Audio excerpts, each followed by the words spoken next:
கிறிஸ்துவுக்குள் பிரியமானவர்களே, இன்றைக்கு நாம் இந்த முழங்கால் ஜெபத்தினுடைய 100வது நாளில ஆண்டவருடைய சமூகத்தில் வந்திருக்கிறோம்.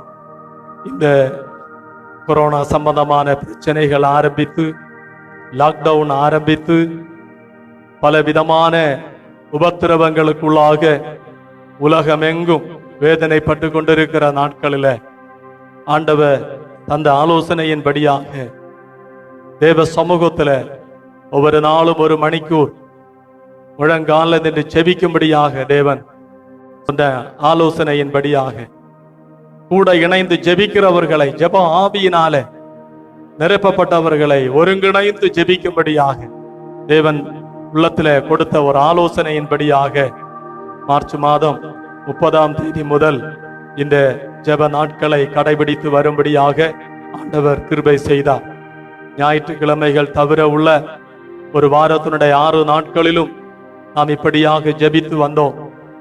ஆரம்ப நாட்கள் முதல் தொடர்ந்து இந்த ஜெபத்துல இணைந்து ஜெபித்தவர்களும் பலவிதமான பிரதிபலிப்புகளை வெளிப்படுத்தினவர்களும் ஆகிய பல நூற்றுக்கணக்கான பேர், பல சபைகளை சேர்ந்தவர்கள், பல போதகர்கள், CSI சபை போதகர்கள், பல ஆவிக்குரிய சபைகளை சேர்ந்த போதகர்கள், சால்வேஷன் ஆர்மி சபையை சேர்ந்த போதகர்கள், இப்படி பல சபைகளை சேர்ந்த போதகர்கள் இந்த ஜெபத்துல எங்களோடு கூட இணையும்படியாக ஆண்டவர் கிருபை செய்தார். பணித்தளங்கள்ல இருக்கிற மிஷனரிகள் குடும்பங்கள், பல தேவ பிள்ளைகள், ஊழிய பங்காளர்கள், ஜெப பங்காளர்கள் அநேக இந்த நாட்களில் ஜெபிக்கும்படியாக தேவனாலே எழுப்பப்பட்டார். ஜெபத்தை குறித்து வேதத்திலே பல காரியங்கள் சொல்லப்பட்டிருக்கிறது. ரகசியமாக ஜெபிக்கலாம், அறை வீட்டு ஜெபம், மத்தேயு 6:6 அறை வீட்டு ஜெபம், மத்தேயு 7:7 அழுது கெஞ்சி ஜெபிக்கிற ஜெபத்தை குறித்தெல்லாம் சொல்லப்பட்டிருக்கிறது.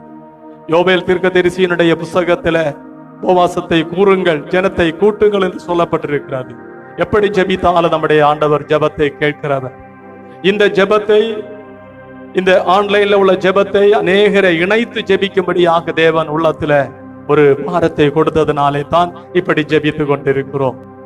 ஆண்டவர் தொடர்ந்து இந்த ஜெப நாட்களை எப்படி நடத்த வேண்டுமோ அந்த நிலையில தேவன் நடத்துவார். உங்களுடைய பிரதிபலிப்புகளை எங்களுக்கு நீங்கள் தெரிவித்தால் வெகு சீக்கிரமாக இந்த லாக்டவுன் நாட்கள்லாம் முடிந்த பிற்பாடும் எப்படி நாம் ஜெபிப்போம், இணைந்து ஜெபிப்போம் என்பதை குறித்த உங்களுடைய கருத்துக்களை எங்களுக்கு தெரிவிக்கும்படியாக அன்புடன் கேட்டுக்கொள்ளுகிறேன். ஆண்டவருடைய சித்தத்தின்படியாய் தொடர்ந்து ஜெபிப்போம். இன்றைக்கும் ஆண்டவர் நமக்கு வாசிக்கும்படியாய் கொடுத்திருக்கிற வேத பகுதியை வாசித்து நாம் தொடர்ந்து சில நிமிடங்கள் நாம் ஜெபிக்க போகிறோம். உபாகமம் 28ஆம் அதிகாரம் 12வது வசனம். ஏற்ற காலத்தில் உன் தேசத்திலே மழை பெய்யவும், நீ கையிட்டு செய்யும் வேலைகளை எல்லாம் ஆசீர்வதிக்கவும் கர்த்தர் உனக்கு தமது நல்ல பொக்கிஷசாலை ஆகிய வானத்தை திறப்பார். நீ அநேகம் ஜாதிகளுக்கு கடன் கொடுப்பாய், நீயோ கடன் வாங்காதிருப்பாய். ಕನ್ನಡದಲ್ಲಿ ವಾಸಿಕೆ ಕೇಳ್ಕೊ. ಧರ್ಮೋಪದೇಶ ಕಾಂಡ 28ನೇ ಅಧ್ಯಾಯ 12ನೇ ವಾಕ್ಯ. ಯೆಹೋವನು ಆಕಾಶದಲ್ಲಿರುವ ತನ್ನ ಜಲನಿಧಿಯನ್ನು ತೆರೆದು ನಿಮ್ಮ ದೇಶದ ಮೇಲೆ ಬೆಳೆಗೆ ಬೇಕಾದ ಹಾಗೆ ಮಳೆಯನ್ನು ಸುರಿಸಿ ನಿಮ್ಮ ಎಲ್ಲ ವ್ಯವಸಾಯವನ್ನು ಸಬಲ ಮಾಡುವನು. ನೀವು ಅನೇಕ ಜನಗಳಿಗೆ ಸಾಲ ಕೊಡುವಿರೇ ಹೊರತು ಸಾಲ ತೆಗೆದುಕೊಳ್ಳುವುದಿಲ್ಲ. ആമേൻ. മലയാളത്തിൽ വായിക്കാം. ആവർത്തന പുസ്തകം 28ാം അധ്യായത്തിന്റെ 12ാമത്തെ വാക്യം. തക്ക സമയത്ത് നിന്റെ ദേശത്തിന് മഴ തരുവാനും നിന്റെ വേല ഒക്കെയും അനുഗ്രഹിക്കുവാനും യഹോവ നിനക്ക് തന്റെ നല്ല ഭണ്ഡാരമായ ആകാശം തുറക്കും. നീ അനേകം ജാതികൾക്ക് വായ്പ കൊടുക്കും, എന്നാൽ നീ വായ്പ വാങ്ങുകയില്ല.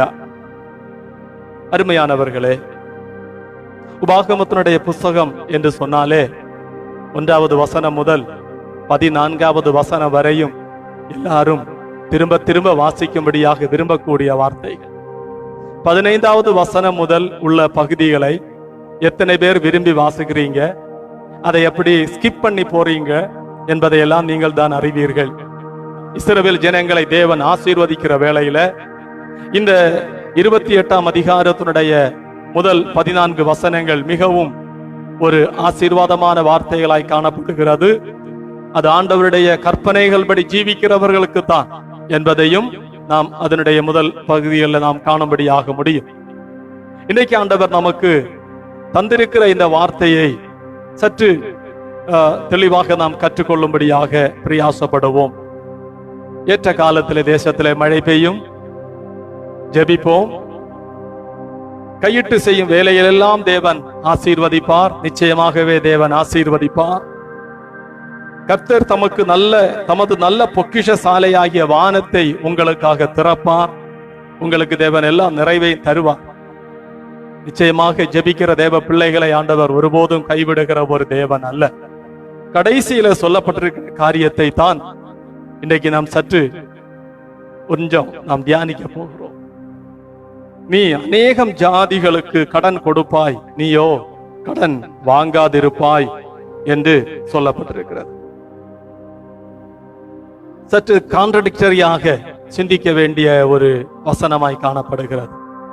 நீ அநேக ஜாதிகளுக்கு கடன் கொடுப்பாய், அது ஒரு ஆசீர்வாதம் என்று சொல்லப்பட்டிருக்கிறது. நீ கடன் வாங்க மாட்டாய், அது கடன் வாங்குகிறது ஆசீர்வாதத்திற்கு எதிர்மறையான ஒரு சாபம் என்பதைத்தான் அந்த வசனத்திலே நாம் காண்கிறோம். அப்படி என்று சொன்னால் நாம் கொடுக்கிற வேளையில இன்னொருவர் அந்த கடத்தை வாங்க வேண்டும். வாங்குகிறவர்கள் செய்கிற அந்த காரியம் ஒரு சாபமான ஒரு காரியம் என்று சொன்னால், நம்முடைய ஆசீர்வாதத்தின் மூலமாக மற்றவர்கள் அந்த சாபத்தை ஏற்றுக்கொள்ளுகிறது எப்படி நாம் நீதிகரிக்கும்படியாக முடியும் என்று என்னாலே தெரியவில்லை.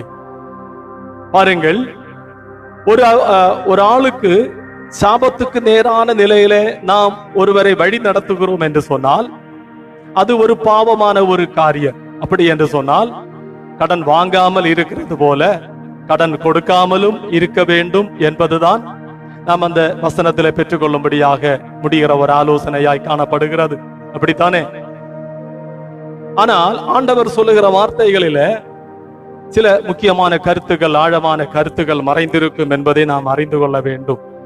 சங்கீதங்களுடைய புஸ்தகம் 112 5வது வசனம் சொல்லுகிறது, இறங்கி கடன் கொடுத்து தன் காரியங்களை நியாயமானபடி நடப்பிக்கிற மனுஷன் பாக்கியவான். இறங்கி கடன் கொடுக்க வேண்டும், திரும்ப பெற்றுக்கொள்வோம் என்ற ஒரு நிச்சயம் இல்லாமல் கொடுக்க வேண்டும். அப்ப அங்கே கடன் கொடுக்க வேண்டிய ஒரு காரியத்தை குறித்து ஆண்டவருடைய வசனம் சொல்லுகிறதை நாம் காணும்படியாக முடிகிறது.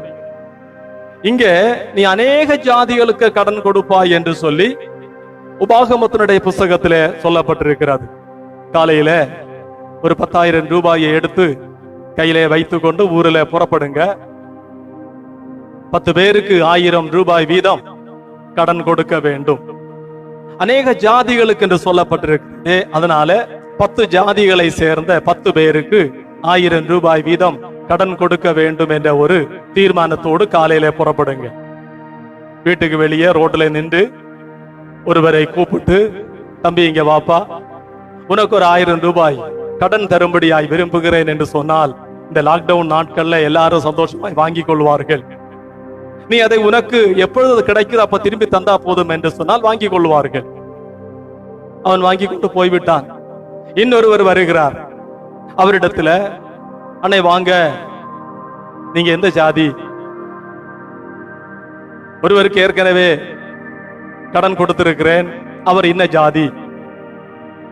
அதே ஜாதியை சேர்ந்த ஒருவருக்கு இன்னும் நான் கடன் கொடுக்கும்படியாக விரும்பல, இன்னொரு ஜாதியினருக்கு கொடுக்கும்படியாக விரும்புகிறேன். அண்ணே நீங்க என்ன ஜாதி என்று கேட்டால் சிலப்ப முதல்ல அடிதான் கிடைக்கும். அப்படி நாம் இரண்டாவது ஒருவருக்கும் கொடுத்து விட்டோம் என்று வைத்துக் கொள்ளுங்களேன். மூன்றாவது ஒருவர் வருகிறார். தம்பி வாங்கப்பா, இப்படி நான் ஒரு 1000 ரூபாய் கடன் தரும்படியாய் விரும்புகிறேன். உன் குடும்பத்தில் இருக்கிற நிர்பந்தங்கள்லாம் எனக்கு தெரியும், அதனால கடன் தரும்படியாய் விரும்புகிறேன். நீ என்ன ஜாதிப்பா என்று கேட்கும் போது அவரும் தன்னுடைய ஜாதியை சொல்லுகிறார். அப்பொழுது இவருக்கு முதலாவது கடன் கொடுத்தவரும் இதே ஜாதி.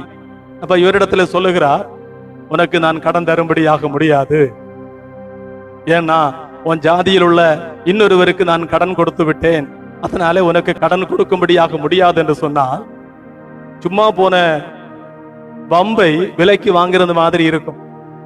ஏன்னா சும்மா போன ஆளை இவனே கூப்பிட்டு நான் கடன் தருகிறேன் என்று சொல்லிவிட்டு, இப்போ நான் இந்த ஜாதியை சேர்ந்ததுனாலே கடன் தரமாட்டா என்று சொல்லுகிறாயே என்று பிரச்சனை ஆரம்பித்து விடும். அவருடைய கடன் கொடுக்கிற அந்த தியாக பணியும் அதோட கூட முடிந்து விடும். அப்படி என்றால் ஆண்டவர் இங்கே சொல்லி இருக்கிறாரே, நீ அநேக ஜாதிகளுக்கு கடன் கொடுப்பாய் என்று. அது என்ன? இறங்கி கடன் கொடுத்து தன் காரியங்களை நியாயமானபடி நடப்பிக்கிற மனுஷன் பாக்கியவான் என்று சொல்லப்பட்டிருக்கிறதே, அது என்ன? பாருங்கள், இதெல்லாம் நாம் சற்று வேதத்திலே கற்றுக்கொள்ள வேண்டிய காரியங்கள், கற்றுக்கொள்ள வேண்டும். நீதிமொழிகளுடைய புத்தகத்திலே சொல்லப்பட்டிருக்கிறது, ஏழைக்கு இறங்குகிறவன் கர்த்தருக்கு கடன் கொடுக்கிறான். இப்பொழுது நாம் கடன் கொடுக்க வேண்டும். யாருக்கு கடன் கொடுக்க வேண்டும் என்று சாலமோன் சொல்லுகிறார்? ஏழைக்கு இறங்குகிறவன் கர்த்தருக்கு கடன் கொடுக்கிறான். இவன் கொடுத்ததை கர்த்தர் அவனுக்கு திருப்பி கொடுப்பார். பல ஆயிரம் மடங்காக கூட திருப்பி கொடுக்கலாம். அப்படி என்றால் இப்ப அநேக ஜாதிகளுக்கு கொடுக்க ஆரம்பித்து, ஏழைக்கு கொடுக்க ஆரம்பித்து, இறங்கி கடன் கொடுக்க ஆரம்பித்து, இப்பொழுது கர்த்தருக்கே கடன் கொடுக்கும்படியாக சொல்லப்படக்கூடிய ஆலோசனைகளை நாம் காணும்படியாக முடிகிறது. இதெல்லாம் வாசிக்கும் போது, தியானிக்கும் போது, எப்படி நாம் இந்த உலகத்திலே ஆசீர்வதிக்கப்பட்டவர்களாய் காணப்பட முடியும்? அதைத்தான் உங்களுக்கு சொல்லி நான் ஜெபிக்கும்படியாய் விரும்புகிறேன். ஆண்டவர் இயேசுவானவர் சொன்னார், நீங்கள் புறப்பட்டு போய் சகல ஜாதிகளையும் சீஷராக்கி என்று சொல்லப்பட்டிருக்கிறது.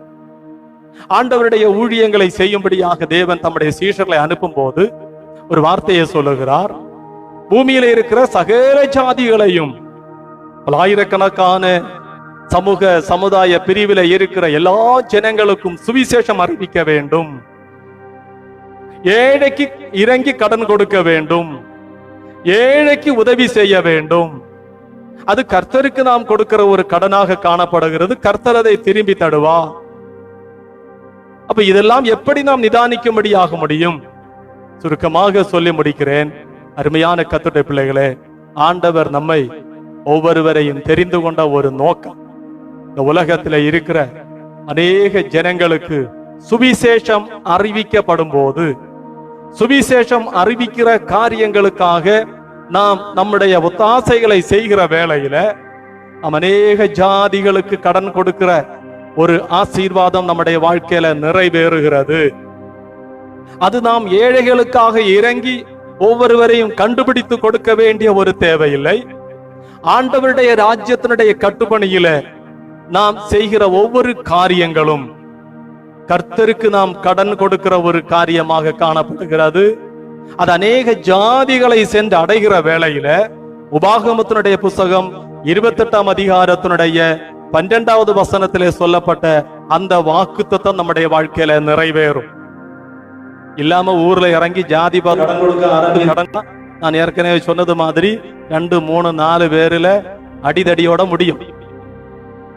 சுவிசேஷ ஊழியங்களை நாம் நேசித்து அநேக ஜாதி ஜனங்கள் சந்திக்கப்படும்படியாக நாம் என்னென்ன காரியங்களை செய்கிறோமோ அதெல்லாமே கர்த்தருக்கு கடன் கொடுக்கிறோம், ஏழைக்கு நாம் இறங்குகிறோம். அநேக ஏழைகளாக, ஏழை என்று சொன்னால் நான் அதை குறைத்து கூறுகிறதல்ல, ஏழ்மையிலே இருக்கிறவர்கள் தான். ஏழ்மையில் எல்லாரும் ஏழ்மையில் இருக்கிறவர்களுக்காக, அவர்களுடைய ரட்சிப்புக்காக நாம் செய்கிற எல்லா தியாகங்களும் நாம் கர்த்தருக்கு கடன் கொடுக்கிறோம். நாம் கர்த்தருக்கு கடன் கொடுக்கும் போது கர்த்தர் நம்ம அதை திருப்பி தருவார். உலகத்துல மனுஷனுக்கு கொடுத்தால் சிலப்ப கிடைக்கும், சிலப்ப கிடைக்காம போய்விடும். சிலர் மறந்து போய்விடுவார்கள், சிலர் மறைந்தே போய்விடுவார்கள். அதனால அருமையான கர்த்தருடைய பிள்ளைகளே, இந்த ஒரு ஆசீர்வாதமான ஒரு வாக்குத்தத்தத்தை ஆண்டவர் இஸ்ரவேல் ஜனங்கள் மூலமாக உங்களுக்கு இன்றைக்கு தருகிறார். நீங்களும் சுவிசேஷம் அறிவிக்கக்கூடிய இந்த மகா பெரிதான பணியில ஆண்டவருடைய திட்டத்தின்படி உங்களை இணைத்து கொண்டு எந்தெந்த மிஷனரி ஊழியங்கள் எந்த இடத்துல, எந்த மாநிலத்தில, எந்த ஜனங்கள் மத்தியில செய்யப்பட வேண்டும் என்று நீங்கள் விரும்புகிற அப்படிப்பட்ட இயக்கங்களை தேடி கண்டுபிடித்து உங்களுடைய மனப்பூர்வமான ஒத்தாசைகளை நீங்கள் அந்த ஊழியங்களுக்கு செய்கிற வேளையில நீங்கள் ஆண்டவருக்கு கடன் கொடுக்கிறவர்களாக மாறுகிறீர்கள். கர்த்தர் அதை உங்களுக்கு திருப்பி கொடுப்பார். அப்படி நாம் கடன் கொடுக்கிறவர்களாக மாறுகிறோம். தேவன் நம்மை ஆசீர்வாதமான நிலையில வழி நடத்தி பாதுகாத்து சகல விதமான நன்மைகளினாலும் நிரப்பி வழி நடத்துவார்.